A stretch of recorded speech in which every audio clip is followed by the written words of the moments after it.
تو اس کا سر ایک طرف ڈھلک جاتا ہے، گویا اس کی موت کی تصدیق ہو جاتی ہے۔ میں جوں جوں سوچتا رہا مجھے یقین ہوتا چلا گیا کہ وقار الحسن مر چکا ہے، میں صرف اس کی روح ہوں۔ دوسری دنیا کا حال کسے پتا ہے؟ ممکن ہے مرنے کے بعد بھی یہی سب کچھ ہوتا ہو، مرنے والا چیختا چلاتا رہتا ہو اور لوگ اپنی دھن میں مگن رہتے ہوں۔ میں نے اپنے ایک ہاتھ کو دوسرے ہاتھ سے چھوا، اپنا ہاتھ اپنے چہرے پر پھیرا۔ میں موجود تھا، 100% موجود تھا۔ میں خود کو محسوس کر رہا تھا، میرا بدن ویسا ہی ٹھوس تھا۔ پھر میں اسے دکھائی کیوں نہیں دے رہا؟ اس کا بدن مجھے ٹھوس کیوں نہیں لگا؟ یوں جیسے میں نے ہوا کو چھونے کی کوشش کی ہو۔ میرا ذہن الجھ گیا، وہ میری آواز بھی نہیں سن پایا تھا۔ کیوں؟ آخر کیوں؟ میرا دماغ پورا کا پورا سوالیہ نشان بن گیا۔ میں نے اس لڑکے کی طرف دیکھا، وہ برتن ایک چھابے میں رکھ کر چولہے کے پاس رکھی ایک لکڑی کی میز پر رکھ رہا تھا۔ وہ میرے بالکل سامنے سے گزرا تھا، اس کا رخ میری ہی طرف تھا، مگر اس کے چہرے سے بھی پتہ نہیں چلا کہ وہ کسی کی موجودگی سے واقف ہے۔ بہرحال یہ سوچے میری بھوک کی شدت کو کم کرنے سے قاصر تھیں۔ اب اس لڑکے سے کچھ مانگنے کا کوئی سوال ہی نہ تھا۔ میں چپ چاپ اٹھا۔ لکڑی کی میز کی دوسری طرف 2 دیگچیاں رکھی تھیں، 2 چینی کے مرتبان بھی تھے جن میں کچھ بسکٹ رکھے تھے۔ میں نے ایک دیگچی کا ڈھکن اٹھایا، اس میں کوئی سبزی پکی ہوئی تھی۔ میں خوشی سے نہال ہو گیا۔ وہ بدرنگ سالن بھی بڑا خوش رنگ اور اشتہا انگیز تھا۔ کچھ دیر ڈھونڈنے کے بعد مجھے وہاں روٹی کے چند ٹکڑے بھی مل گئے۔ سالن بھی تھوڑا ہی سا تھا، غالباً یہ اس لڑکے نے اپنے لیے بنایا تھا۔ میں روٹی اور سالن لے کر وہیں ایک بینچ پر بیٹھ گیا۔ کھانے کے دوران میں نہ تو مجھے کسی بات کا خیال آیا اور نہ ہی میں نے سر اٹھا کر کسی کی طرف دیکھا۔ کھانا کھانے کے بعد مجھے ہوش آیا۔ وہ لڑکا سامنے بیٹھا دھوپ تاپ رہا تھا، سردی کافی تھی، ابھی صبحائی کا وقت تھا۔ میں خالی پلیٹ میز پر رکھ کر ایک کونے میں بچھی دری پہ جا لیٹا۔ کھانا کھا کر میں نیم بے ہوشی کسی حالت محسوس کر رہا تھا، نیم پپوٹے بھاری کر رہی تھی۔ وہاں وہی ایک لڑکا تھا اور وہ لڑکا نہ مجھے دیکھ رہا تھا نہ محسوس کر رہا تھا۔ یہ بڑی تعجب خیز بات تھی۔ میں اس کا سبب جاننا اور سوچنا چاہتا تھا، مگر پہلے بھوک اور پیاس نے پریشان کر رکھا تھا اور اب نیند نے بے خود کیا ہوا تھا۔ ذہن کسی قابل ہی نہیں رہا تھا، سو میں نے بھی سب کچھ بھول کر آنکھیں موند لیں۔ پتہ نہیں میں کتنی دیر سویا تھا۔ اٹھا تو ہوٹل کی بینچوں پر کئی لوگ بیٹھے تھے، جن میں 2 غیر ملکی بھی تھے، باقی مقامی لوگ تھے۔ لڑکا پھرتی سے کام کر رہا تھا۔ مجھے اس نوجوان لڑکے پر بڑا ترس آیا جو پھرکی بنا ہوا تھا اور بار بار گھبرائی نگاہوں سے سر اٹھا کر چاروں طرف دیکھ رہا تھا۔ وہ یقیناً اسی برٹش آدمی کا منتظر ہوگا۔ مجھے افسوس ہوا کہ میں اس کی مدد کرنے سے قاصر تھا۔ میں دری سے اٹھ کر کپڑے جھاڑتا ہوا ان بینچوں کے قریب پہنچ گیا۔ یہی دیکھنا چاہتا تھا کہ وہاں بیٹھے لوگ مجھے دیکھتے ہیں یا نہیں۔ میں ہر بینچ کے قریب سے گزرا، مگر کسی کا رد عمل ایسا نہ تھا جس سے اندازہ ہوتا کہ انہوں نے میری موجودگی کو محسوس کیا ہے۔ اے مسٹر، ایک غیر ملکی نے ملازم لڑکے کو آواز دی۔ اس نے سنا نہیں یا شاید سمجھا نہیں۔ اے، تمہیں بلا رہے ہیں۔ میں نے بے ساختہ اپنے قریب سے گزرنے والے لڑکے کو مخاطب کیا۔ میں بھول گیا تھا کہ وہ مجھے سن نہیں رہا ہے۔ وہ لڑکا اسی طرح اپنے کام میں منہمک تھا۔ وہ میرے پاس پڑی میز کو صاف کرنے لگا۔ David, where is David? اسی غیر ملکی نے آگے بڑھ کر اس لڑکے کا کاندھا ہلایا۔ آئی وانٹ ٹو میٹ ہم۔ اس لڑکے نے حیران نگاہوں سے اسے دیکھا، مگر شاید وہ ڈیوڈ کے نام سے واقف تھا۔ اس نے ایک دم سر ہلایا اور پھر بالیکا مندر کی طرف اشارہ کرتا ہوا بولا، وہ ڈیوڈ ادھر۔ وہ اس غیر ملکی کو سمجھانے کی کوشش کر رہا تھا۔ میں سمجھ گیا کہ ڈیوڈ یقیناً اسی برٹش کا نام ہے۔ وہ غالباً اسے یہ بتانے کی کوشش کر رہا تھا کہ ڈیوڈ اس طرف گیا ہے۔ ہیل کم بیک۔ دوسرے غیر ملکی نے پہلے شخص کے کاندھے پر ہاتھ رکھ کر اسے اپنے پاس بیٹھنے کا اشارہ کیا۔ مجھے دکھ ہوا۔ وہ لوگ اس برٹش کا انتظار کر رہے تھے جس کی اب تک تو شاید ہڈیاں بھی وہ زندہ کھوپڑیاں چٹ کر چکی ہوں گی۔ میں یہاں زیادہ دیر رکنے کی بجائے پھر بالیکا مندر کی طرف چل پڑا۔ اب یعنی بھوک پیاس ختم ہو جانے اور نیند پوری ہو جانے کے بعد مجھے وقار الحسن کا خیال آ رہا تھا۔ پھر میں اپنی موجودہ کیفیت بلکہ اپنی حقیقت کے بارے میں بھی جاننے کے لیے سخت مضطرب تھا۔ یہاں لوگ تھے، اس میں یکسوئی سے نہ سوچ سکتا تھا اور نہ ہی کوئی فیصلہ کر سکتا تھا۔ میں اسی کھنڈر میں جانا چاہتا تھا۔ میں خاصی رفتار سے بالیکا مندر کی طرف بڑھ رہا تھا۔ میں کچھ ہی دیر بعد اسی نیچی سی دیوار کے قریب تھا جہاں سے گزر کر میں یہاں تک آیا تھا۔ میرے سامنے دور تک وہی سرکنڈوں کا جنگل سرسرا رہا تھا۔ میں آگے بڑھنے کی بجائے وہاں ٹھہر گیا۔ میں نے آنکھیں بند کر کے گہرے گہرے سانس لی اور وقار الحسن کو دیکھنے کی خواہش کی۔ میں اپنی اس خواہش کو پانے میں فوراً ہی کامیاب ہو گیا۔ وہ صحرا میری نگاہوں کے سامنے تھا۔ وقار الحسن آنکھیں بند کیے ابھی تک ساکت و جامد بیٹھا تھا۔ اس کی پوزیشن میں ذرا سا بھی فرق نہیں آیا تھا۔ تھوڑی دیر کو میرا دل بیٹھ گیا۔ مجھے یقین سا آنے لگا کہ وہ مر چکا ہے، اور یقین نہ آنے کی کوئی وجہ بھی نہیں تھی۔ سب سے بڑا ثبوت تو میں خود تھا۔ میں یقیناً وقار الحسن نہیں تھا، یعنی اس کا جسم نہیں تھا، میں اس کی روح ہی ہو سکتا تھا۔ میں نے دیکھا وہ جس انداز میں چوکڑا مار کر بیٹھا تھا اسی طرح بیٹھا ہے۔ میں نے اس کے چہرے کو بغور دیکھا۔ اس کا چہرہ مجھ سے بہت قریب تھا۔ میں نے اس کے چہرے پر پھیلی ہوئی زردی صاف دیکھ لی تھی۔ اسی وقت مجھے عجیب سی آواز سنائی دی، سرسراہٹ کی تیز، بہت تیز آواز۔ میں نے چاہا کہ آنکھیں کھول کر اپنے گرد و پیش نگاہ کروں، مگر عین اسی لمحے جب میں آنکھیں کھولنے والا تھا کہ ایک بوندا سا لپکا کوئی چمکدار لمبی سی چیز لہراتی ہوئی وقار الحسن کی طرف بڑھ رہی تھی۔ وہ چیز وقار الحسن سے تقریباً 50 قدم کے فاصلے پر تھی۔ میری نگاہ جو ہی اس پر پڑی، وہ چیز بڑی اور واضح ہو کر میرے سامنے آ گئی۔ میرے منہ سے بے ساختہ تیز چینخ نکل گئی۔ میں بے اختیار وقار الحسن کو ہوشیار کرنے کے لیے اسے پکار بیٹھا۔ وہ لمبی اور چمکدار چیز ایک چاندی جیسا سانپ تھا، 5-6 فٹ لمبا، گوندے کی طرح لپکنے والا، جس کے لپکنے سے ایک عجیب سی سیٹی کی سی آواز پیدا ہو رہی تھی۔ وقار الحسن بچو! میں پھر چینخ اٹھا اور اس کی طرف بھاگ پڑا۔ اچانک، بالکل اچانک، وہ سانپ میرے چہرے کے قریب سے زن کر کے نکل گیا۔ وہ اڑ رہا تھا یا شاید چھلانگ لگاتا تھا۔ وہ زمین سے اچانک تیر کی طرح آگے بڑھتا تھا اور فضا میں آدھا دائرہ سا بناتا ہوا پھر زمین پر جا گرتا تھا، بلکہ نہیں، گرتا کہاں تھا، زمین کو چھو کر پھر فضا میں بلند ہو جاتا تھا۔ میں نے گھبرا کر آنکھیں کھول دی تھیں اور چینخ چینخ کر سامنے بیٹھے وقار الحسن کو آواز ہی دے رہا تھا۔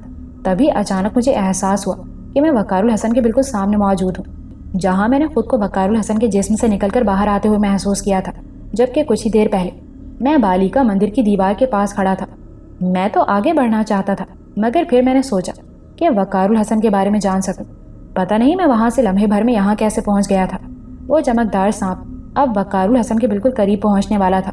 میں برداشت نہ کر سکا اور میں نے آگے بڑھ کر وقار الحسن کو جھنجھوڑ دیا۔ دیکھو وہ دیکھو، بچو! میرے جھنجھوڑنے پر وقار الحسن کے جسم میں جنبش تو ہوئی، اس کا بدن بھی ہلا، مگر اس نے آنکھیں نہیں کھولی، نہ اس کا سر میری توقع کے مطابق ایک جانب کو ڈھلکا، گویا وہ زندہ تھا۔ وقار الحسن، پاگل ہو گئے ہو کیا؟ تمہاری زندگی خطرے میں ہے۔ میں نے پھر اسے چھونا چاہا، مگر جو ہی میری انگلیاں اس کے جسم سے مس ہوئیں، جھلس کر رہ گئیں۔ میں نے بلبلا کر اپنا ہاتھ کھینچ لیا۔ بھاڑ میں جاؤ تم! میں حلق کے بل دھاڑا، مگر اسی لمحے میں نے جو منظر دیکھا وہ مجھ سے میری جھلسی ہوئی انگلیوں کی تکلیف کا احساس تک چھین گیا۔ سانپ ایک چھلانگ کے ساتھ وقار الحسن کے جسم سے ٹکرایا اور پھر میں نے فضا میں شعلوں کو ایک لکیر کی صورت میں لپکتے دیکھا۔ وہ سانپ تھا۔ وقار الحسن کے جسم سے ٹکراتے ہی اس کا جسم شعلوں میں تبدیل ہو گیا تھا اور اس نے پھر فضا میں چھلانگ لگائی تھی۔ اس بار وہ جس جگہ زمین پر گرا دوبارہ نہیں اٹھا اور شعلوں نے اس بل کھاتے جسم کو اپنی لپیٹ میں لے لیا۔ میں نے آنکھیں پھاڑ کر وقار الحسن کو دیکھا۔ وہ اب بھی پہلے کی طرح بیٹھا تھا، اسے کوئی گزند نہیں پہنچی تھی۔ اب دھوپ نرم ہو گئی تھی، سورج غالباً مغرب کی جانب جھک گیا تھا۔ غالباً میں نے اس لیے کہا ہے کہ گاڑھے دھوئیں ایسی چادر اب بھی ہمارے سروں پر تنی ہوئی تھی۔ ہوا میں عجیب سی چبھنے والی ٹھنڈک تھی۔ میں وقار الحسن کے سامنے ٹھنڈی ریت پر بیٹھ گیا۔ پتہ نہیں وقار الحسن کا کیا پروگرام تھا، وہ کب تک کیوں ہی بیٹھے رہنے کا ارادہ رکھتا تھا۔ وہ وظائف کر رہا تھا، اتنا تو میں جانتا ہوں، مگر وہ کتنی دیر وظائف کرے گا میں اس سے ناواقف تھا۔ جوں جوں اندھیرا پھیل رہا تھا میں مضطرب ہوتا جا رہا تھا۔ آسمان سے برستے اندھیرے کے ساتھ ہی ٹھنڈک بھی بڑھتی جا رہی تھی۔ میرے ہاتھ پاؤں یخ ہو چکے تھے۔ حرارت کی خواہش بڑھی تو مجھے چمپا یاد آ گئی۔ پتہ نہیں وہ زندہ بھی تھی یا نہیں، اس کے بدن کی گرمی میں کیسا سرور تھا، کتنا کیف تھا، اسے مسلسل بیان کرتے رہنے کو جی چاہتا ہے۔ ایسے ہی کسی بدن کی حرارت کی چاہ نے مجھے پھر مضطرب کر دیا تھا۔ پھر مجھے کلپنا یاد آ گئی، اس کے ریشمی بال، مرمری موم ایسا بدن اور آنکھوں کی مقناطیسی کشش جیسے میرے ہونٹوں کے قریب لپکنے لگی۔ مجھے سامنے پتھر بنے وقار الحسن پر غصہ آ گیا۔ اب تو اسے یوں مٹی کا مادھو بنے بہت دیر ہو چکی تھی۔ میں تو اسے دیکھ چکا تھا، مگر وہ اب تک میرے وجود سے ناواقف تھا۔ میں چاہتا تھا کہ وہ بھی مجھے دیکھ لے تاکہ ہم یہ طے کر سکیں کہ یہ کیا ہوا، ہم واقعی 2 حصوں میں تقسیم ہو گئے ہیں یا یہ بھی کسی قسم کا شعبدہ ہے۔ اس نے تو میرے چیخنے چلانے کے باوجود اور میرے جھنجھوڑ دینے کے بعد بھی آنکھیں نہیں کھولی تھیں۔ اسے تو سانپ کا خطرناک حملہ بھی ہوش میں نہیں لا سکا تھا۔ میری سمجھ میں نہیں آ رہا تھا کہ میں کیا کروں، اسے کیسے متوجہ کروں۔ پھر اچانک ہی میرے دماغ میں ایک خیال آیا اور میں نے آگے بڑھ کر اس میں داخل ہونا چاہا۔ یہ دیکھ کر میں خوش ہو گیا کہ اس بار پھر میں پہلی مرتبہ کی طرح اس میں ضم ہو چکا تھا۔ اندر داخل ہوتے ہی میں نے حرارت محسوس کی جو دھیرے دھیرے بڑھ کر تپش میں تبدیل ہو گئی۔ ایک بات اور میں نے محسوس کی کہ میں وقار الحسن کے اندر ضم ہو جانے کے باوجود اس سے الگ تھا۔ میں سوچ رہا تھا، سب کچھ محسوس بھی کر رہا تھا۔ میں نے وقار الحسن کے وجود کو، اس کے دماغ کو ایک اندیکھے جال میں محبوس دیکھا۔ میں جاننا چاہتا تھا کہ وہ کیا پڑھ رہا ہے، کیا سوچ رہا ہے، مگر میں اس کے دماغ میں گھسنے سے قاصر تھا۔ میں نے اسے پھر جگانے، ہوش میں لانے کی کوشش کی، مگر وہ ساکت بیٹھا رہا۔ اس میں کوئی جنبش نہ ہوئی۔ اس کے اندر کی تپش اب آنچ دے رہی تھی۔ مجھے اپنا آپ جلتا ہوا محسوس ہو رہا تھا۔ میں پھر گھبرا کر باہر نکل آیا۔ میں جیسے اس کے مقابل ہوا اس نے آنکھیں کھول دی۔ میں نے اس کی آنکھوں میں لمحہ بھر کو شدید حیرت دیکھی، مگر جلدی وہ پرسکون ہو گیا۔ وقار الحسن، تم دیکھو، مجھے دیکھو، میں کون ہوں؟ وقار الحسن یا کوئی اور؟ میں اس کے قریب چلا آیا۔ اس کی آنکھوں میں بے پناہ سرخی اور وحشت سی تھی۔ اس نے دھیرے سے مسکرا کر کہا، تم وقار الحسن ہو، مگر وہ وقار الحسن جو سادھو کی باتوں میں آ کر بھٹک گیا تھا، وہ جو دنیا کی لذتوں میں راہ مستقیم کو ٹھکرا کر ایک ایسے راستے پر چل نکلا تھا جہاں تمام عذاب خوبصورت اور پرکشش شکلوں میں تمہارے منتظر ہیں۔ تو کیا تم ان لذتوں سے منکر ہو جنہیں حاصل کر چکے ہو؟ اس شہد کو کڑوا گھونٹ کہنے والے ہو جسے چکھ چکے ہو؟ تم نے میٹھے زہر کا نام سنا ہے؟ اس نے الٹا سوال کر دیا۔ ہاں، لیکن میں الجھ گیا۔ وہ زہر بھی انسان کو مار دیتا ہے۔ اس نے سر ہلا کر آنکھیں بند کر کے کسی بزرگ کی طرح جواب دیا۔ وقار الحسن، میں نے چند لمحے سوچتے رہنے کے بعد اسے پھر مخاطب کیا، میں اور تم دو الگ شخصیتیں ہیں یا ایک ہی؟ میں نے جو وظیفہ کیا تھا وہ اپنے اندر سے نفسانی خواہشات کو پناہ کرنے کا کیا تھا۔ یہ میرا ارادہ نہیں تھا۔ میں تو اپنی گمشدہ قوتوں کو دوبارہ حاصل کرنا چاہتا تھا، وہ وظائف کرنا چاہتا تھا جو سنہرے بابا کے حجرے میں کر چکا تھا۔ تبھی مجھے ان کی دی ہوئی کتاب میں لکھا ایک وظیفہ یاد آ گیا۔ میں نے وہ بھی پڑھ لیا۔ میں کچھ بھول گیا تھا۔ میں سمجھتا تھا کہ وہ وظیفہ حصار کھینچنے والا ہے، مگر جب تک مجھے احساس ہوا تم میرے وجود سے باہر نکل چکے تھے۔ بہرحال مجھے اس پر فخر ہے، کوئی شرمندگی نہیں ہے، بلکہ مجھے احساس ہو رہا ہے کہ شاید خدا یہی چاہتا تھا۔ میں نے 2 وظائف کر لیے ہیں۔ میں انشاءاللہ اپنی گمشدہ قوتوں کو حاصل کرنے میں کامیاب ہو جاؤں گا۔ گو یہاں مجھے سادھو کا زیادہ خطرہ ہے، مگر پھر بھی میں خود میں ایک عزم اور ولولہ پاتا ہوں۔ تمہارے لیے میری یہ نصیحت ہے کہ مجھ سے دور ہی رہنا، مجھے پریشان کرنے کی کوشش نہیں کرنا۔ جو قوتیں میں حاصل کروں گا وہ یقیناً تم میں بھی پیدا ہو جائیں گی۔ تم اپنے آپ کو قابو پانے کی کوشش کرتے رہنا، نیکی کرنا اور نفس پر پورا کنٹرول حاصل کرنا آدمی کی تمام راہیں روشن کر دیتا ہے۔ وہ کسی بوڑھے بزرگ کی طرح باتیں کر رہا تھا، مجھے قطعی اچھا نہیں لگا۔ آدمی اپنی عمر کے مطابق چلے تو اس کے لیے بہتر ہوتا ہے۔ وقار الحسن، تم کب تک مار کے سر کرتے رہو گے؟ کیا تم بھول گئے کہ تمہیں کوثر کو واپس لے کر جانا ہے؟ تمہیں اس سادھو نے تو اتنا نقصان نہیں پہنچایا جتنا شکنتلا نے۔ تم سوچ چکے تھے کہ دنیا جہاں کو بھاڑ میں جھونک دو گے، کوثر کے لیے بھی صرف اتنا کرو کہ اسے سادھو کے چنگل سے نکال کر گھر بھیج دو۔ شکنتلا تو شاید اب تمہارے پاس آئے گی ہی نہیں۔ وہ کلپنا اور چمپا، وہ ملائم بادلوں جیسے جسموں والی لڑکیاں، اور وہ کھوپڑیاں۔ وقار الحسن، کلپنا اور چمپا اور کھوپڑیوں کے نام ہی سے مجھ پر نشہ طاری ہونے لگا تھا۔ میں نے وقار الحسن کے چہرے پر ناگواری صاف محسوس کر لی تھی۔ خدا کا شکر ہے کہ میرے دل و دماغ کا وہ حصہ جہاں پر یہ سب تھا مجھ سے الگ ہو کر مجسم ہو چکا ہے، اور وہ تم ہو۔ اس کے لہجے میں بلا کا اطمینان تھا۔ وقار الحسن، تم بھوکے اور پیاسے ہو جبکہ میں باہر سے جا کر پیٹ بھر آیا ہوں۔ میں نے اس کی دکھتی رگ پر ہاتھ رکھنا چاہا۔ کچھ بھی تھا، وہ بہرحال انسان تھا۔ بھوک اور پیاس اسے بھی محسوس ہو رہی ہوگی۔ ہاں، میں بھوکا ہوں اور پیاسا بھی، مگر اب مجھ میں اتنی قوت ہے کہ خود پر جبر کر سکوں۔ اس نے اس بار بھی بڑے اطمینان سے جواب دیا۔ بے وجہ کا جبر کرنے سے کوئی فائدہ ہونے والا نہیں ہے وقار الحسن۔ میری مانو تو یہ سب چھوڑ چھاڑ کر اپنی پرسکون زندگی میں واپس چلو۔ تم شاید بھول گئے کہ تم یہ وظائف کرنے کے لیے کیوں بیٹھے تھے۔ سادھو سے یہ سب کچھ چھین لو وقار الحسن، اس کھنڈر پر قبضہ کر لو۔ یہ سب کچھ، یہ سارا کچھ تمہارا ہو جائے گا۔ میں نے پھر اسے اکسایا۔ اس کے سپاٹ چہرے پر ناگواری کی کئی لائنیں پڑ گئیں۔ میں بولتا رہا۔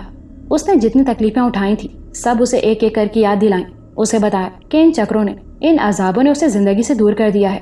اسے کچھ نہیں پتا کہ دنیا میں کیا ہو رہا ہے۔ وہ نہیں جانتا کہ آدمی عمر کے ساتھ ساتھ کن رنگین کیفیات سے گزرتا ہے۔ جب سے اس نے ہوش سنبھالا ہے اب تک دوسروں کے گناہوں کی سزا بھگت رہا ہے۔ میں انتہائی دردناک لہجے میں اسے اس کے غم یاد دلا رہا تھا۔ پھر میں نے محسوس کیا کہ اس پر میری باتوں کا اثر ہونے لگا ہے۔ اس کے چہرے پر پھیلی ناگواری کی لکیریں غائب ہو گئی تھیں۔ اب اس کے چہرے پر کسی گہری سوچ کے گہرے سائے لرز رہے تھے۔ مجھے یقین ہو گیا کہ میں اپنے مقصد میں کامیاب ہو گیا ہوں یا ہونے والا ہوں۔ وقار الحسن، زندگی ایک ہی مرتبہ ملتی ہے۔ اگر دوبارہ ملتی تو میں بھی پہلی زندگی لوگوں کی خدمت میں گزار دیتا۔ مرنے کے بعد ہماری کیا حیثیت ہوگی، کیا زندگی ہوگی، کچھ پتہ نہیں۔ کم از کم اس زندگی کو تو اپنی مرضی سے گزار لو۔ دوسروں کے مسائل حل کرنے میں وقت ضائع کرو گے تو اپنے لیے ہزاروں مسائل کھڑے کر لو گے، اور اس وقت انہیں حل کرنے والا کوئی تمہارے ایسا بیوقوف وقار الحسن آگے نہیں بڑھے گا۔ تم چپ نہیں رہ سکتے۔ وہ نہ جانے کیوں جھنجھلا گیا۔ میں نے اس کے چہرے پر جس کشمکش کے آثار دیکھے تھے وہ کسی حد تک امید افزا تھے۔ میں نے ایسے میں چپ ہو جانا ہی مناسب سمجھا۔ میں چاہتا تھا کہ وہ اپنے ضمیر سے خود جنگ کرے اور خود ہی فتح حاصل کر لے۔ اس طرح میں قدم قدم پر اسے سمجھانے اور نصیحتیں کرنے سے بچ جاؤں گا۔ میں نے قطعی طور پر نفسیاتی حربہ استعمال کیا۔ میں نے اس کے ذہن میں بات اس وقت ڈالی تھی جب اس کا ذہن کورے کاغذ کی طرح صاف ستھرا اور سادہ تھا۔ میں اپنی بات ذہن میں ڈال کر اس کے ذہن کے کواڑ بند کر دینا چاہتا تھا تاکہ وہ کوئی تعویل نہ دے سکے۔ اس کی دی ہوئی کوئی بھی تعویل، کوئی بھی نصیحت اسے مضبوط کر سکتی تھی۔ میں نے اس کے سامنے سے ہٹ جانا مناسب سمجھا۔ میں اسے یوں ہی سوچوں میں غرق چھوڑ کر اس کی پشت کی طرف چل دیا۔ یہاں بھی دور دور تک صحرا سا پھیلا ہوا تھا۔ مجھے پہلی بار پریشانی ہوئی کہ آخر یہ کیا ہوا ہے۔ وقار الحسن تو کھنڈر کے اس ہال میں مراقبے میں بیٹھا تھا، پھر یہ ہال اچانک صحرا میں کیسے تبدیل ہو گیا؟ اگر یہ سادھو کی شعبدے بازی تھی تو اس میں اس کا کیا فائدہ تھا؟ اور اگر یہ ان وظائف کا کمال تھا تو بھلا کیوں تھا اور اس کا مقصد کیا تھا؟ پھر مجھے وہ چمکدار سانپ یاد آ گیا جس نے وقار الحسن پر حملہ کرنے کی کوشش کی تھی۔ وہ کون تھا، کیا تھا، اور کس نے اسے وقار الحسن پر حملہ کرنے کے لیے بھیجا تھا؟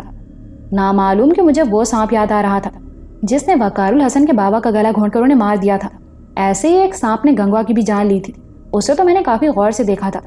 وہ چاندی ایسا چمکدار سانپ تھا جو کنڈلی مارے گنگوا کے نیلے پڑتے بدن پر بیٹھا تھا۔ مان میرے دماغ میں شکنتلا کی دھمکی گونج اٹھی۔ اس نے وقار الحسن سے کہا تھا کہ تم سمجھ رہے ہو کہ تمہارا خاندان چاند کی قید سے آزاد ہو گیا تو یہ تمہاری بھول ہے۔ جس وقت وقار الحسن کے بابا جان دے رہے تھے، جب ان کے گلے میں لپٹا سانپ وقار الحسن نے دیکھ لیا تھا، تب کھڑکی میں پہلی بار شکنتلا کا سایہ لہرایا تھا، یوں جیسے وہ باور کرانا چاہتی ہو کہ اس کا انتقام پورا ہو گیا۔ ممکن ہے یہ سانپ شکنتلا ہی کی مہربانی ہو۔ وقار الحسن کا اسے جواب دینا گویا اس کی مکمل شکست پر یقین کی مہر لگانا تھا۔ وہ مایوس ہو کر کچھ بھی کر سکتی ہے۔ اگر وہ کسی قابل نہ ہوئی تو پرکاش کو بھی تو وقار الحسن میاں آزاد کر چکے تھے۔ یہ تو انہوں نے وہی کام کیا تھا کہ آ بیل مجھے مار۔ اچھا بھلا صندوق میں بند تھا، مگر وقار الحسن خدائی فوجدار بنے ہوئے تھے۔ میں یہ سب باتیں سوچتا ہوا بڑی دور نکل آیا تھا۔ میرا خیال تھا کہ اتنے کم وقت میں نے بڑا طویل فاصلہ طے کر لیا ہے۔ میں بے وجہ ہی چلتا چلا جا رہا تھا۔ صحرا کہیں پیچھے رہ گیا تھا۔ میرے سامنے دور تک درخت ہی درخت تھے، موٹے، بھدے اور بےحد پرانے درخت، برگد اور پیپل کے درخت۔ ساری زمین پتوں سے ڈھکی ہوئی تھی۔ میں لمحہ بھر کو ٹھٹک گیا۔ میں نے پلٹ کر دیکھا تو حیرت سے اچھل پڑا۔ میرے سامنے وہی کھنڈر تھا، وہی کھنڈر جہاں کے ایک ہال نما کمرے میں وقار الحسن وظائف کرنے بیٹھا تھا۔ میں البتہ اس کھنڈر کو عبور کر آیا تھا۔ یہ جنگل یقیناً کھنڈر کے پیچھے تھا۔ میں نہیں جانتا تھا کہ میں کون سی دیوار عبور کر کے یہاں پہنچا تھا۔ میں نے آنکھیں بند کر کے وقار الحسن کے بارے میں اطمینان کرنا چاہا۔ وقار الحسن اس بار مجھے اسی ہال کے ایک کونے میں بیٹھا دکھائی دیا۔ اس کے عین سامنے سادھو، کلپنا اور ایک بادلوں ایسی نرم ملائم لڑکی کو اپنے پہلو میں لیے بیٹھا تھا۔ اس کے خبیث چہرے پر بلا کا سکون تھا، سرور تھا، چھوٹی چھوٹی آنکھوں میں کیف بھرا تھا۔ وہ بدصورت اور بدحیت بوڑھا ان دونوں حسیناؤں کے درمیان میں راجہ اندر کی طرح بیٹھا تھا، اور ان دونوں کو پا لینے کی فتح کے احساس نے اس کے مکروہ چہرے پر بھی خوبصورتی بکھیر دی تھی۔ مجھے شدت سے احساس ہوا کہ جوان آدمی کتنا ہی بدصورت ہو، اس پر خوبصورتی چھا جاتی ہے۔ اس کی وجہ یقیناً مخالف جسم میں کشش ہی ہو سکتی ہے۔ اس کے اندر پیدا ہونے والی پراسرار اور پرکیف سے جذبے ہی اسے خوبصورت بناتے ہیں۔ جبھی تو کہا جاتا ہے کہ جوانی میں گدھی بھی خوبصورت لگتی ہے۔ اسی جنسی کشش نے سادھو کے مکروہ چہرے کو ایک عجیب سی دلکشی بخش دی تھی۔ میں نے سر گھما کر وقار الحسن کا چہرہ دیکھا۔ کتنا کرخت، کتنا پتھریلا اور کتنا بے رونق سا چہرہ تھا۔ وہ نوجوان ہونے کے باوجود بوڑھا لگ رہا تھا۔ نہ اس کے چہرے پر چمک تھی، نہ ملاحت، نہ جاذبیت تھی، اور نہ ہی کسی قسم کی کشش۔ وہ سپاٹ چہرہ لیے خالی آنکھوں کو چہرے پر ٹکائے سادھو کو یوں دیکھ رہا تھا جیسے خلاؤں میں تک رہا ہو۔ میں پلٹ پڑا۔ میں شاید اس کی یہ بدصورتی برداشت نہیں کر پایا تھا۔ صرف ایک ہی قدم اٹھایا تھا کہ میں نے اسے اپنے مقابل پایا۔ مجھے اس بات کا ڈر نہ ہوا کہ سادھو مجھے دیکھ لے گا، مگر یوں لگا جیسے وہ میرے وجود سے ناواقف ہو۔ مجھے توقع تھی کہ مجھے یوں یا وقار الحسن کو دو حصوں میں منقسم دیکھ کر وہ حیرت سے اچھل پڑے گا، مگر اس کی نگاہیں مجھ پر سے یوں گزر گئیں جیسے خلا کو تکتی ہوئی گزری ہوں۔ البتہ وقار الحسن کی آنکھوں میں چونک اٹھنے کی سی بالکل خفیف کیفیت پیدا ہوئی۔ پھر وہ سنبھل کر بیٹھ گیا۔ وقار الحسن، وہ پائل دے دو مجھے۔ دیکھو تو یہ دو میٹھے دریا میرے پہلو میں بہہ رہے ہیں اور میں ابھی تک پیاسا ہوں۔ اس کی نشے میں ڈوبی ہوئی سی آواز آئی۔ میں نے چونک کر وقار الحسن کو دیکھا۔ وہ ہچکچاہٹ میں مبتلا تھا۔ صاف لگ رہا تھا کہ وہ انکار کرنے والا ہے۔ میں ایسا نہیں چاہتا تھا، سو پلک جھپکتے اس کے اندر اتر گیا۔ وقار الحسن، وہ پائل اسے دے دو۔ میں نے سرگوشی کی۔ مجھے اس بار اس کا بدن اندر سے بالکل سرد لگا۔ مجھے وقار الحسن کا ہنکارا سنائی دیا۔ میں نے اس کے دماغ میں گھسنے کی کوشش کی، مگر لگا جیسے میں ٹوٹ پھوٹ کر بکھر جاؤں گا۔ پائل اسے دے دو وقار الحسن۔ دیکھو تو کلپنا کی آنکھوں میں دیکھو، جیسے گرم ریت کے ذرے تپ رہے ہیں۔ اس معصوم کو بچا لو وقار الحسن۔ بڈھے کی استخوانی انگلیاں اس کی کمر میں پیوست ہو رہی ہیں۔ بڈھے کے منہ سے بدبو آ رہی ہوگی، اسے دیکھو تو، وہ کیسی ملتجی نگاہوں سے دیکھ رہی ہے۔ میں بے چینی سے بولتا چلا گیا، تم چپ ہو جاؤ۔ وقار الحسن نے ہونٹ ہلائے بغیر مجھے ڈانٹ پلائی۔ اسے پائل دے دینے کا مطلب جانتے ہو تم؟ وہ ان دونوں کے معصوم جسموں سے کسی جونک کی طرح چمٹ کر ان کا سارا لہو نچوڑ لے گا۔ وہ لہو نہیں پی سکے گا وقار الحسن۔ ہاں، ان میں جلتے چراغوں کی لو ضرور بڑھ جائے گی، اور پھر ان چراغوں کی لو تمہارے اندر بلا کی روشنی بھر دے گی۔ دے دو پائل، دے دو۔ شکنتلا تمہیں دھمکی دے چکی ہے، وہ پائل لے کر بھی تمہاری جان نہیں چھوڑے گی۔ پرکاش اسے پھر باندھ لے گا وقار الحسن۔ یہ مت بھولو کہ اس کا جسم اب بھی تمہاری حویلی میں دفن ہے۔ میں نے محسوس کیا کہ وقار الحسن کا اکڑا ہوا بدن ڈھیلا پڑ گیا ہے۔ اس کے چہرے پر ناچتی کشمکش کی پرچھائیاں دھیمی پڑ گئیں۔ اس کی آنکھوں کی پتلیاں کلپنا کے چکنے اور معصوم چہرے پر جم کر رہ گئیں۔ دیکھو وقار الحسن، اس کے شہد بھرے ہونٹوں کو دیکھو، خوف سے خشک ہوتے جا رہے ہیں۔ تم چاہو تو پائل دے کر اسے اس خبیث سے چھین سکتے ہو۔ تم جو طاقت حاصل کر چکے ہو، جو طاقتیں مزید حاصل کرو گے، وہ تمہیں اس بوڑھے سے زیادہ اہم بنا دیں گی۔ میں نے لوہا گرم دیکھ کر اس کے کان میں سرگوشی کی۔ اچانک اس کا یخ بدن دھیرے دھیرے گرم ہونے لگا۔ ایک آرام دہ حرارت نے مجھے بھی کافی تقویت پہنچائی۔ اس کی آنکھوں کی پتلیاں سکڑنے لگیں۔ سادھو اسے غور سے دیکھ رہا تھا۔ وقار الحسن، اچانک مجھے شکنتلا کی سرگوشی سنائی دی۔ اسے پائل نہیں دینا وقار الحسن، بھگوان کے لیے ایسا نہیں کرنا، ورنہ تم سارا جیون پچھتاوے میں گزار دو گے۔ وہ نظر بھی نہیں آ رہی تھی، لیکن اس کی بات وقار الحسن تک پہنچ رہی تھی۔ وقار الحسن اس کی آواز سن کر چونک اٹھا تھا۔ اس کے اعصاب تناؤ کا شکار ہو گئے، اس کے چہرے کے عضلات بھی کھنچ گئے۔ بکنے دو اسے وقار الحسن۔ جو جملہ میں کہنا چاہتا تھا وہ سادھو نے ادا کر دیا۔ اس وقت میرا جی چاہا کہ بڑھ کر اس کا کریح منہ چوم لوں۔ اس دنیا پر اس کا ادھیکار نہیں ہے، مگر یہ پھر بھی سالوں سے یہاں بھٹک رہی ہے اور تم لوگوں کو پریشان کرتی رہی ہے۔ اس کا وناش ہو جانا، دنیا سے اوجھل ہو جانا ہی اچھا ہے وقار الحسن، ورنہ جانے یہ کیا کرے گی۔ میں نے بھی وقار الحسن کو ٹھوکا دیا۔ وقار الحسن شش و پنج میں مبتلا تھا۔ میں اور سادھو اسے ایک جانب کھینچ رہے تھے، شکنتلا کی سسکیاں، اور شاید اس کے ضمیر کی سسکیاں اسے دوسری جانب۔ مجھے تو یہی امید تھی کہ میں اور سادھو اسے قائل کرنے میں کامیاب ہو جائیں گے۔ وہ پیش بند کہاں ہے سادھو؟ اچانک وقار الحسن نے غیر متوقع سوال کر ڈالا۔ اس کی آواز بھرائی ہوئی تھی، اس کا لہجہ ٹوٹا ٹوٹا سا تھا۔ میں اسے جانتا تھا، خوب واقف تھا۔ یہ علامت تھی اس کی کمزوری کی، شکست مان لینے والی کیفیت کی۔ تم کیا کرو گے اس پیش بند کا؟ میں نے اور سادھو دونوں نے ہی ایک ساتھ سوال کیا۔ جو کچھ تم پائل کا کرو گے، وقار الحسن نے لہجے کو درست بنانے کی کوشش کرتے ہوئے کہا۔ میں نے تو تم سے نہیں پوچھا کہ تم پائل کا کیا کرو گے۔ سادھو چند لمحے اسے دیکھتا رہا۔ وہ کچھ مضطرب سا ہو گیا تھا۔ اس کی توجہ ان حسیناؤں کے مرمری بدن سے ہٹ چکی تھی۔ پھر اچانک اس نے دونوں بازوؤں کو ان دونوں کے کاندھوں سے ہٹا لیا اور کچھ آگے کی طرف لپک آیا۔ وہ شکتی کا بھنڈارا ہے، تم چاہو تو وہ میں تمہیں دے سکتا ہوں، پر وہ پائل تمہارے لیے اتنی اہم کیوں ہے سادھو؟ ایک عرصہ ہو گیا تمہیں اس کے پیچھے پڑے ہوئے، وقار الحسن نے کھوجتے ہوئے انداز میں کہا۔ تمہیں اس سے کیا ہے؟ میں نے پھر اسے ٹھوکا دیا۔ دے دو اسے، جان چھڑاؤ اپنی۔ تم بھی تو عرصے سے اسے سینے سے لگائے پھر رہے ہو۔ تم دونوں ہی نے بے وقوفی میں اتنا عرصہ ضائع کر دیا۔ اس اسرار کی دنیا میں اور بھی بہت کچھ ہے وقار الحسن، چپ رہو تم۔ وہ جھنجھلا کر چیخا۔ اس کے اس طرح جھنجھلا کر چیخنے نے سادھو کو چونکا دیا۔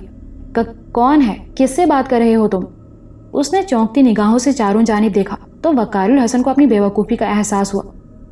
کچھ نہیں، کوئی نہیں ہے، میں تم سے کہہ رہا ہوں۔ اس نے بات بنانے کی کوشش کی، مگر تیر کمان سے نکل چکا تھا۔ وہ جان گیا تھا کہ وقار الحسن کسی سے بات کر رہا تھا۔ وہ کچھ دیر تک اسے دیکھتا رہا۔ اس کی تیز نگاہوں میں گہری سوچ تھی۔ پھر اچانک اس کے ہونٹوں پر مسکراہٹ تیر گئی۔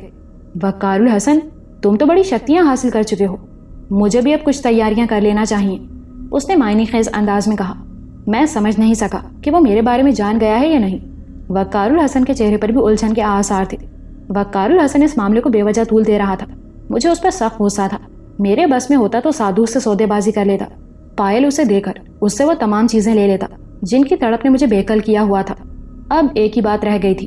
میں اس طویل جنگ سے تنگ آ چکا تھا۔ میں جلد سے جلد حالات کو تبدیل کر دینا چاہتا تھا۔ یوں لگ رہا تھا جیسے وقار الحسن اور سادھو وقت کے کسی ایک لمحے میں قید ہو کر رہ گئے ہیں۔ میں اس قید سے نکل کر آگے بڑھنا چاہتا تھا۔ سادھو اب بھی گہری سوچ میں ڈوبا وقار الحسن کو تک رہا تھا۔ پھر اسے کچھ خیال آیا اور وہ سیدھا ہو گیا۔ اس نے وہیں بیٹھے بیٹھے دور بنی طاق تک ہاتھ بڑھایا۔ میں یہ دیکھ کر حیران رہ گیا کہ اس کا ہاتھ یعنی اس کا بازو گزوں لمبا ہو گیا۔ اس نے طاق پر رکھا وہ پیالہ اٹھایا جس میں خون بھرا تھا۔ وقار الحسن، جانتے ہو یہ خون کس کا ہے؟ اس نے پراسرار لہجے میں سوال کیا۔ کیا مطلب ہے؟ وقار الحسن چونک اٹھا۔ مطلب یہ ہے بالک کہ یہ لہو کوثر کا ہے، اس کی بانچھوں سے ٹپکنے والا لہو۔ اس نے جو عمل کیا تھا وہ پائل حاصل کرنے کے لیے کیا تھا، مگر اسے پیش بند مل گیا۔ یہ ناگوپا جادوگر کا پیش بند 2.5 صدی پرانا ہے۔ اتنے ہی عرصے تک ناگ دیوتا اس کی حفاظت پر مامور تھے۔ اس نے ان ناگوں کو شکست دی تھی، پرنتو اس جاپ نے یعنی عمل نے اس کی سانسوں سے لہو کھینچ لیا تھا۔ یہ پیش بند جو بڑے بڑے گیانی، گنی، تانترک اور سادھو صنعت حاصل نہ کر سکے، اس مورکھ پاگل کنیا نے پا لیا۔ وہ نہیں جانتی کہ اسے پانا کتنی بڑی شکتی پانا ہے، وہ اس کے بارے میں کچھ بھی نہیں جانتی۔ اس کو پانے کے لیے کتنے لوگوں نے اپنی جان ہار دی تھی۔ آج رات میں تمہیں دکھاؤں گا، آج رات تم تیار رہنا۔ مگر ان باتوں سے تمہارا مطلب کیا ہے؟ اور تم اس خون کی بات کیوں کر رہے تھے؟ اگر یہ خون کوثر کا ہے تو تم کیا چاہتے ہو؟ اور کوثر کہاں ہے؟ میں اسے ابھی اور اسی وقت دیکھنا چاہتا ہوں۔ وقار الحسن ایک دم بے چین ہو گیا۔ ہاں، اسے میں دکھا دیتا ہوں وقار الحسن، لیکن تم اسے پا نہیں سکو گے۔ اب وہ تمہیں اس روز ملے گی جب تم وہ پائل مجھے دے دو گے۔ اتنا کہہ کر سادھو نے اپنے ہاتھوں کو عجیب سی انداز میں جنبش دی۔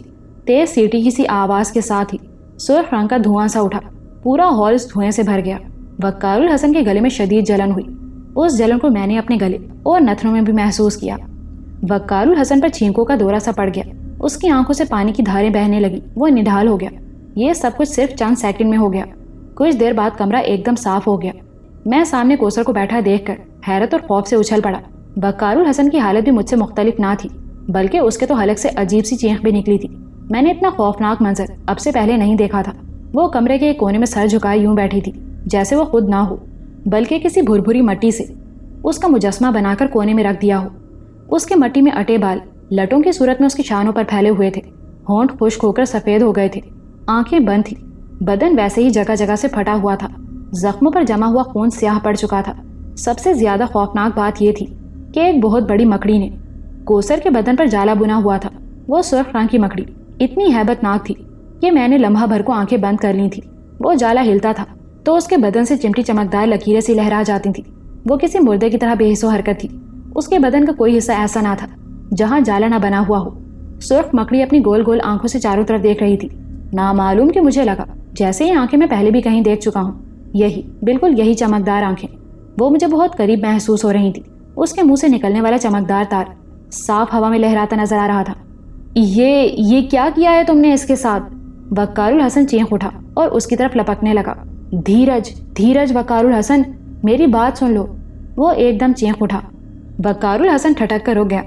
اسے چھونا نہیں بالک، یہ محفوظ ہے، میں نے اسے ناگوں سے بچایا ہے۔ اس ناگ دیوتا کو وش کرنے میں میرا بڑا نقصان ہوا ہے، اگر تم نے اسے چھوا تو بیوقوف بناتے ہو مجھے۔ اچانک وقار الحسن طیش میں آ گیا۔ نہیں وقار الحسن، میں ایسا نہیں کر سکتا، میں جانتا ہوں کہ تم شکتی پا چکے ہو۔ وہ مضطرب ہو کر بولا۔ کچھ نہ کرنا، تم چاہو تو جان سکتے ہو، ان ناگوں کو دیکھ سکتے ہو جنہیں میں نے ایک بڑے غار میں بند کر دیا ہے۔ اس کے لہجے کی سچائی نے وقار الحسن کو پرسکون کر دیا۔ اس کے اندر کا یہ سکون بالکل یخ کر دینے والا تھا۔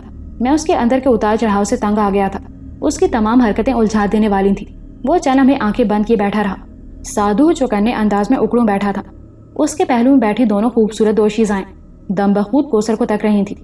ان کے چہرے خوف سے پیلے ہو چکے تھے، آنکھیں اپنے حلقوں سے ابلی پڑ رہی تھیں۔ اچانک ان میں سے ایک نے ایک کربناک چینخ ماری اور وہیں لڑک کر بے ہوش ہو گئی۔ انہیں آزاد کر دو سادھو، وقار الحسن، جس نے چینخ کی آواز سن کر آنکھیں کھول دی تھی، ایک دم کہا۔ سادھو نے اس بار آنکھیں پھاڑ کر وقار الحسن کو دیکھا۔ میں بھی اسی طرح آنکھیں پھاڑے اسے دیکھ رہا تھا۔ وہ کفران نعمت کا مرتکب ہو رہا تھا۔ اس بار میرا جی چاہا کہ میں گھونسا مار کر اسے گرا دوں۔ انہیں چھوڑ دوں؟ سادھو نے حیرت سے کہا۔ پرنتو کیوں؟ میں نے ان میں اتنے دنوں بڑا شہد جمع کیا ہے وقار الحسن، یہ تم کیسی باتیں کر رہے ہو؟ میں انہیں چھوڑ دوں؟ میں جس نے دنیا چھوڑ دی کہ اپنی کھوئی ہوئی شکتی پراپت کر کے جیون کا امرت پیوں، اپنے سوکھے و بنجر شریر کو سیراب کروں میں، کہ اتنی شکتی تو رکھتا ہوں جس نے تم جیسے منش کو بے بس کر دیا تھا، جس نے جیون کے اس امرت کے لیے تمہیں پھانسنے کو 4 آدمیوں کا خون کر دیا، میں انہیں چھوڑ دوں؟ اور ایک بات بتا دوں وقار الحسن، میں نے انہیں چھوڑ بھی دیا تو یہ اس کھنڈر سے باہر نہیں جا سکیں گی۔ ان کی آنکھیں، ان کا ہر قدم، ان کا پورا شریر صرف یہاں کے لیے ہے، بس یہاں کے لیے۔ تم اپنا کام کرو وقار الحسن، دوسروں کے معاملات میں دخل نہ دو۔